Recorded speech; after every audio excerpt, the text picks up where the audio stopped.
C'est un plaisir, mesdames et messieurs, encore une fois, de vous retrouver sur cette plateforme de la télévision Renaissance.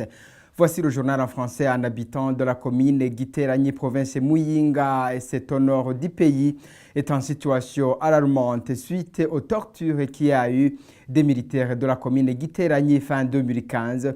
Ce jeune homme est paralysé suite aux coups et blessures lors de son arrestation alors qu'il venait d'acheter des poissons qu'il lui revend en détail. Les principales accusations étaient de ne pas être membre du parti CNDD-FDD au pouvoir et de n'avoir pas cotisé pour ce parti. Ces militaires voulaient aussi qu'il présente sa carte d'électeur et du parti CNDD-FDD. À défaut de ces documents, il a été taxé de rebelle qui collaborait avec les jeunes d'Alexis Sinduhije. Suivez son témoignage.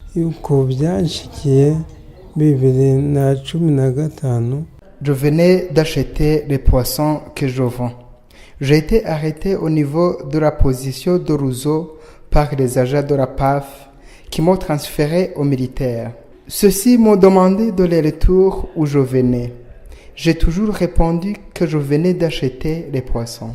J'avais sur moi une somme de 40 000 francs, un vélo tout neuf, 2 caisses de poissons et un téléphone portable. Ces militaires m'ont fait entrer dans les casernes. Ils m'ont demandé si j'ai la carte d'électeur, mais je n'en avais pas. C'était en général qui m'a demandé encore si j'ai la carte du parti CNDD-FDD qui coûtait 10 000 francs. J'ai dit que je n'en ai pas. Avant cela, les miliciens Imbonerakure de la localité m'avaient intimé l'ordre de me faire inscrire au parti CNDD-FDD, sinon qu'ils allaient me tuer, ou bien ils voulaient que je verse 100 000 francs au parti CNDD-FDD chaque mois. Ces miliciens étaient avec le chef de zone de Giteranye qui me menaçait toujours. Tantôt, il m'obligeait de payer de l'argent au parti CNDD-FDD, tantôt de participer à la réunion du parti alors que je ne suis pas membre. Et cette victime s'est retrouvée avec 4 autres qui étaient arrêtés dans son camp. Ils ont été torturés à maintes reprises. Après la torture de chaque matin, ils devraient faire des travaux forcés dans ce camp, comme la collecte du bois de chauffage, la lessive des habits des militaires et bien d'autres travaux. Encore une fois, suivez son témoignage. Un des militaires qui était sur place a affirmé qu'il me connaît, que je suis dans la bande des jeunes d'Alexis Sinduhije qui perturbe l'ordre public. J'ai nié ma participation dans la réunion avec ces jeunes que je ne connaissais même pas. J'étais avec d'autres 4 jeunes dans ce camp. On nous battait ensemble. Nous avons passé 9 jours. Après ce temps, on nous a embarqués dans un pick-up vers la brigade de la police de Giteranye. Chaque matin, on nous battait sérieusement. Après, nous faisions des travaux forcés à l'intérieur du camp. Ils nous narguaient qu'ils sont capables de nous faire le mal de leur choix. Ils ont chauffé un fer à béton qu'ils ont enfoncé dans ma jambe gauche, en bas du bassin, en plus des coups de pied qui m'ont jeté par terre, de la cicatrice au niveau de la mâchoire inférieure. Page de droits de l'homme et toujours, c'est aussi ce jeune orphelin étudiant à l'université des Grands Lacs qui a été arrêté par la police nationale sur l'avenue Buchonyori dans la zone d'Ongagala. Ces policiers l'ont frappé en utilisant les crosses de leur fusil jusqu'à le blesser au niveau de son tympan. Il est lui aussi dans un état critique pour le moment. Les hôpitaux locaux semblent avoir été échoués à le secourir. Son témoignage. Je rentrais de l'école dans la soirée vers 17h. Je suis tombé au milieu des policiers sur l'avenue Buchonyori en Ngagara qui m'ont demandé si je savais ceux qui venaient de tuer un policier. C'était le 8 mai 2015. Ils m'ont demandé où je venais. Je leur ai répondu que je venais de l'école à l'université des Grands Lacs. Ils ont insisté si je sais qui a tué le policier. J'ai toujours répondu que je suis parti très tôt le matin à l'école, que je ne sais pas ce qui s'est passé pendant la journée. Ils n'ont pas été convaincus. Ils m'ont dit que je dois avoir des informations et que je revenais pour tuer un autre policier. L'un des deux m'a frappé avec la crosse de son fusil au niveau de l'oreille et je suis tombé par terre inconscient. Le tympan de l'oreille droite a été endommagé. Ce n'est que du sang mêlé de pus qui coule. À propos de ce cas de ce jeune orphelin, il est organisé un concert ce vendredi 21 juillet sur la culture burundaise qui sera animé par les jeunes burundais réfugiés. Les fonds collectés lors de ce concert seront consacrés à sauver la vie de cet orphelin qui nécessite des soins à l'étranger, comme Fabrice Sanzeriaka l'a dit. Il est le coordinateur de ce concert. On l'écoute. En fait, l'objectif du concert, c'est juste pour collecter des fonds. Les fonds même de rentrée, c'est juste pour que ce jeune Rémi qu'il puisse aller se soigner à l'intérieur, à l'étranger. Là, ils ont dit les médecins que ça ne va pas passer.